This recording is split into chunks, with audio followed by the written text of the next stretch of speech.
Selamat berjumpa kembali umat Tuhan yang terberkati dalam acara Renungan Harian Masa Prapaskah GKI Wiyung Rel Residen. Sebelum kita akan membaca dan merenungkan firman Tuhan yang tertuliskan dalam Alkitab, mari kita bersatu di dalam doa.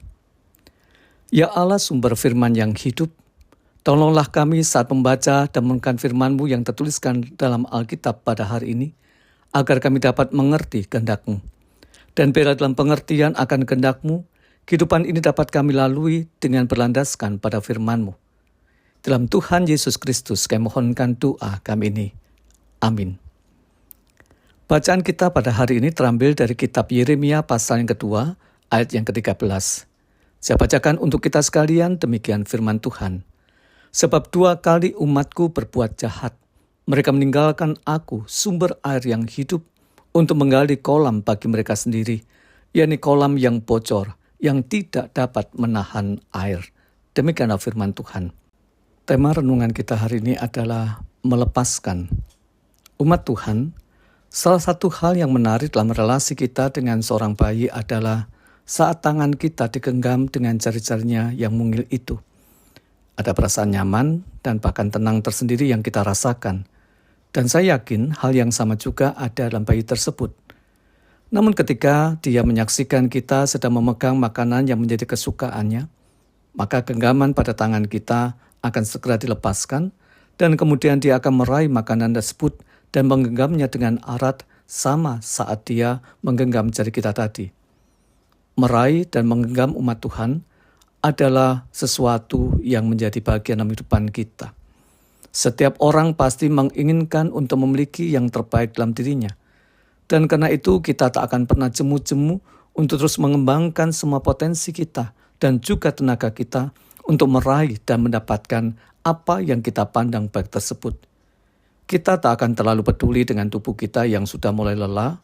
Sejauh kita masih bisa mengembangkan dan mengerahkan tenaga kita, maka kita akan lakukan itu seoptimal mungkin untuk meraih dan memiliki sesuatu yang sangat bermakna dan berarti dalam kehidupan kita. Namun menarik, dalam bacaan kita pada hari ini, justru umat Israel melepaskan apa yang sangat bermakna dan berharga, yaitu Allah. Bukankah Allah yang selama ini telah menyertai, menuntun, memelihara, dan menganugerahkan apa yang terbaik atas mereka? Perhatikan saja perjalanan mereka ketika keluar dari tanah perbudakan Mesir. Bagaimana Allah melakukan karya yang terbaik. Semua yang menjadi kebutuhan mereka diberikannya dengan luar biasa. Keajaiban demi keajaiban dikerjakan Allah dalam perjalanan di padang gurun. Namun sekarang mereka melepaskan Allah. Terlihatkan dalam bacaan kita tadi, kegetiran hati Allah menyaksikan perbuatan jahat umat Israel atas dia. Begitu mudahnya mereka berbalik meninggalkan Allah dan memuaskan hasrat mereka. Bukankah dalam Allah selama ini mereka mendapatkan kehidupan dan kebaikan? Namun sekarang mereka telah meninggalkan Allah untuk sesuatu yang kelihatannya baik, namun sejatinya mereka melakukan sebuah kesia-siaan. Perhatikan ungkapan yang dinyatakan dalam bacaan kita tadi, yaitu kolam yang bocor, yang tidak dapat menahan air. Dalam bagian ini Allah sedang ingin mengingatkan bahwa mereka akan melakukan sebuah kesia-siaan belaka, dan bahkan mengalami kerugian yang fatal.